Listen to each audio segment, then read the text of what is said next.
Saint Therese of Lisieux is also known as Saint Therese of the Little Flower. She was born Marie Frances Therese Martin on January 2nd, 1873. She was born in Algon, France. Just 2 days after her birth, she was baptized on January 4th, 1873. Her feast day is October 1st. She is the patron saint of missions. She is known as the Little Flower because of her will of still, and that she thought of herself as a little flower of Jesus. When Therese was born, she had a very frail condition, so as she grew up, she was taken care of by a nurse. She was blonde, blue-eyed, and very stubborn. Therese's mother once told her sister that Therese once threw such a tantrum that she started choking because it was too much for her to handle.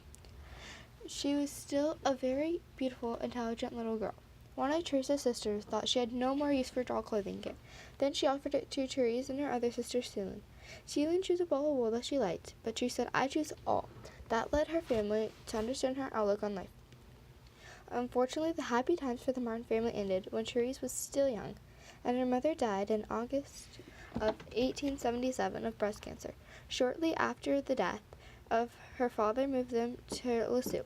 After losing her mother, Therese became timid, retiring, and also very sensitive. Her father and sisters all helped her to try to stay happy. She thought of her oldest sister Pauline as her second mother. When she started school, she went to the same school as her sisters Mary and Pauline. She would go to Father's study every day after her classes. Even as she would grow up, she would continue to throw extreme tantrums. One of her worst tantrums was between her and her nurse. Therese asked for something, and her nurse told her to get it herself. After she had gotten the item, she called the nurse a brat and jumped off the chair she was standing on and ran. When her older sister Pauline told her that she was joining the Carmelites, Therese was really upset and felt like she was losing her second mother too. After that, Therese felt very ill. She had seen her sister praying to a statue of Mary in her room, so she went and prayed to the statue. After praying to Mary, she saw Mary smile at her, and suddenly she was cured. She told people, and they asked what Mary looked like, and she would not say, so they thought she was making it up. At the age of 14, on Christmas Eve, she had an amazing conversion that would change her life forever. From then on, power and energy would return to love instead of happiness. At the age of 15, she entered the Carmelite convent in St. Lisieux to devote her whole life to God. After she joined, she lived a simple, quiet life and prayerful life. Through sickness and nights of doubt, she still had faith in God. Therese wasn't even 15 yet when she went to try out to become a Carmelite nun again. The priest said that she could not join because she was not even 15 yet. The priest said that she could talk to the bishop if she really wanted to join. She went and talked to the bishop. The bishop said he would never forget her. Therese's father took her and her sister Celine to Eternal City. While there, Therese and Celine snuck away from the group that they were walking with. When they were gone, they collected little artifacts and took them to pray with.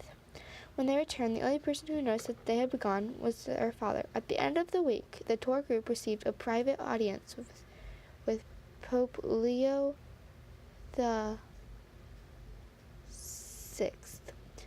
The tour leader warned them not to speak, but Therese looked at her sister who said, "Speak." She asked the Pope if she could join the Carmelites at age 15 instead of 21. After she persisted, the Pope said, "You will enter if God's will." On New Year's Day of 1888, she got news that she could possibly join the convent, but advised her to wait a little while longer. She was very happy about this news, but the only thing that was in her way was her father's health was worsening. She ended up joining later that year. While Therese was at the convent, her father was being cared for by her sister Celine. In June of 1888, he wandered away from his home and turned up in the town of Le Havre. In August, he had many strokes that left him paralyzed. After his death in 1894, Celine joined her sisters as a Carmelite. Therese was an example of understanding because she made the ultimate sacrifice when her sister asked her to say a novitiate. At the time, she did. She received her habit in 1893, which means she only lived officially as a nun for 4 years. When she first joined the Carmelites, she experienced a very dry period of prayer. She said that Jesus wasn't doing anything to keep the conversation going. She said was so grieved that she often fell asleep during prayer. When this did happen, she consoled herself saying mothers love their children when they sleep in their arms, and saying, God must love me still when I sleep during prayer. She also began to be torn because she had a great desire for action, but knew as a Carmelite nun she could never be able to perform great deeds out in the world. Tears still continued to worry about her vocation and how she would receive holiness. She even wished that she could possibly be a priest, wanted to be a martyr. She did not just want to be good, she wanted to be a saint. She thought there had to be other people living that she called little, lives just like hers. She told herself that God would not let her think that she could be a saint if she could not be a saint, so she tried. In 1896, she coughed up blood but continued to work. She never told anyone about this until she fell ill a year later. She had the feeling that she was going to die young. Her sister Pauline was already writing down memories in a journal for Therese. When Therese became sick, Pauline continued to write down memories for Therese. She once said that her mission was to make God happy, and when she dies. She did not even live as a Carmelite for 10 years before she died at the age of 24.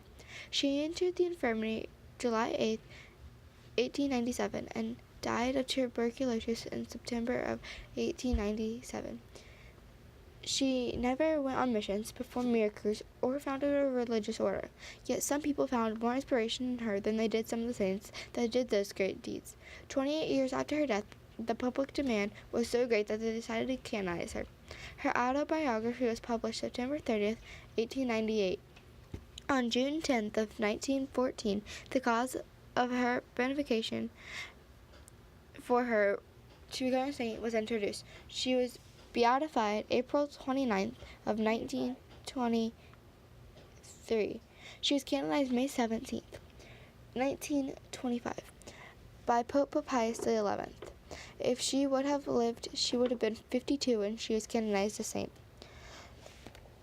She was declared a Doctor of the Church October 19th of 1997. She was the only saint who declared a Doctor of the Church by Pope John Paul II on October 18th of 2015. Pope Francis declared her parents Saint Zélie and Saint Louis Marin. Pope Francis had held the Mass that declared them saints.